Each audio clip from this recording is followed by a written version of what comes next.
My name is Peter Rollison. I'm at the International Pharmaceutical Federation Conference in Seoul 2017. And my guest today is Leonila Ocampo, who comes from the Philippines. Now, you are a member of the Philippines Pharmacists Association, delivering a paper at the conference here about some of the problems that you have in the Philippines in practicing pharmacy. Tell me what they are. I'm sharing to our colleagues, to our fellow pharmacists, the things that we're doing, the challenges that we have gone through, yet with those challenges we were able to successfully did what we want to do. And what do you see as those challenges? Well, the very challenge that we had is the passage of the new pharmacy law. Oh, yes. Because this definitely would change how the landscape of practice of pharmacy in the country would be. How are pharmacists regarded by the public? Well, the public does not expect so much from us. Really? They don't have any expectation from a pharmacist, but a provider of medicines, a seller of medicines, and this is something that we have to change. In other words, there's a professional aspect that is not being... Yes, they should be able to realize that there is more a pharmacist can do for them. Right. Now, what about relationships between pharmacists and doctors?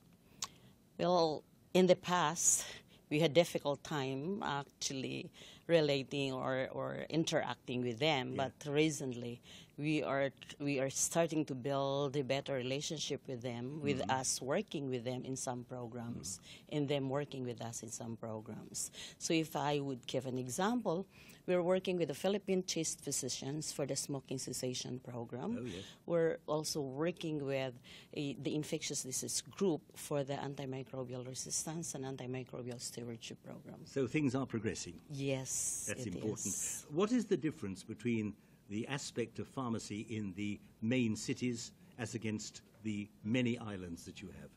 Well, in the main cities, the pharmacists are aware that any time a regulatory representative could visit them, so they have to make sure they are in the facility while the facility is open.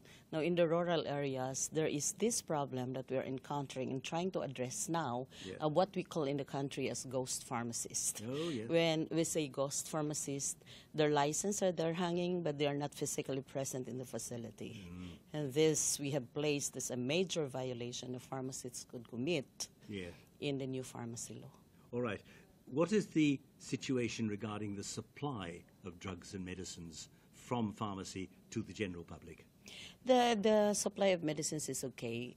It's just that there is still a need for the public to understand how the supply chain management process should happen so that quality from where it came from until it gets to the hands of the user would be sustained. Do you have a problem with counterfeit medicines? Yes, there are some counterfeit medicines still present in the country, and the sad thing is some of these are found to be in the legitimate facility for medicines, which are the pharmacies. Now, how do you see the future, especially with the new Act of Parliament that you got? We see a bright future and a change in pharmacy practice landscape and better services that will happen to the clients. So we are looking towards having our patients experience and feel the value of the pharmacies, what the pharmacist could do to them.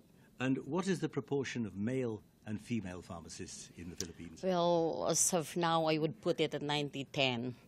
90% female, 10% male, although in schools now, you would find increasing enrollees of male students. Leonila Ocampo, thank you very much for talking to us. This is Peter Rollison at FIP Seoul 2017.